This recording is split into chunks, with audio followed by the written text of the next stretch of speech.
Good morning, everybody. This is very strange doing a video recording instead of seeing you all in the hall, but I wanted to say good morning and welcome to the week. And I'm going to be sending you an assembly each week to watch and something to think about. So this week is all about contentment. Now, do you know what contentment means? Well, it means feeling happy and satisfied, and sometimes we're not going to feel very content, and that's okay.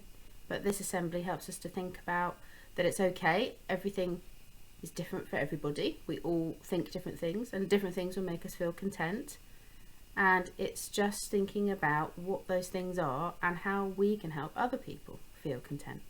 Now, as you look through the slides, you'll see there'll be some little sound buttons you can click on to listen to. There'll be little videos of me, and then there'll be some slides just for you to read and talk about with your family. And there is a song, and I hope you're all going to join in at home and sing the song. But I'll leave you to look over and look at what's on slide number 2. So this slide is all about things you might be thinking and maybe different ways you could think about it. So I bet there's times that you thought, I'm really bored. But you know what? You can turn that around and think, actually, I may be bored, but I'm actually really lucky.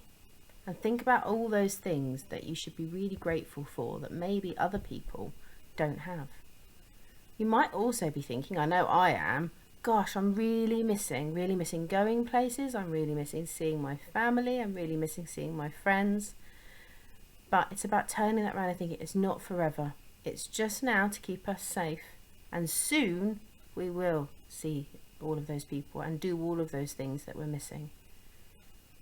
And I bet you and your families have days where you feel quite sad, and that could be for lots of different reasons. But I think when you're having those days when you feel sad, it's about thinking, actually, I'm going to think about things that make me feel happy. And there will be things that you've got to be happy about, and I think it's remembering those things. And I think it's changing the way you think will help you feel content. If you try and think about those things in slightly different ways.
Now it's time for our prayer. If you want to make the prayer your own, join in and say Amen at the end. Dear God, please give us the strength to do what we need to do each day. Please give us courage. Help us to be brave as we face the challenges that we face at the moment. And please give us peace. Help our hearts to be calm and peaceful as we go through our days. Amen. And that brings us to the end of our assembly. I hope you joined in. I hope you all practiced the song and joined in with the prayer. And hopefully you'll be thinking about contentment for the rest of this week and thinking about what is it that makes me feel content? What is it that makes mum feel content? What is it that makes my brother or my sister feel content? And how can I help them as well as help myself? So hopefully some things for you to think about there. Now on the bottom of this slide, so just below, you'll see I've put a link. I was watching Britain's Got Talent at the weekend, and watching these children perform sent tingles down my spine, and so I just wanted to share it with you just because I thought it was a nice thing to share. Have a good week. Keep up your good learning because you're doing a brilliant job. The teachers and I talk every day about everyone who's joining in with their learning, and I just wanted to say it's okay if you find it tricky because you're learning at home, you're not learning in school. Mummies and daddies are busy, they might not have time to help you all of the time, and I know you're giving it your best go. And it doesn't matter if you don't finish, we just want you to try your best. And if you get stuck, let your teacher know through Purple Mash. Send them a little message. And it doesn't matter if you get it wrong. So please don't worry, just try your best. Alright, so have a good week, take care, and yeah, I'll see you next week for our next assembly.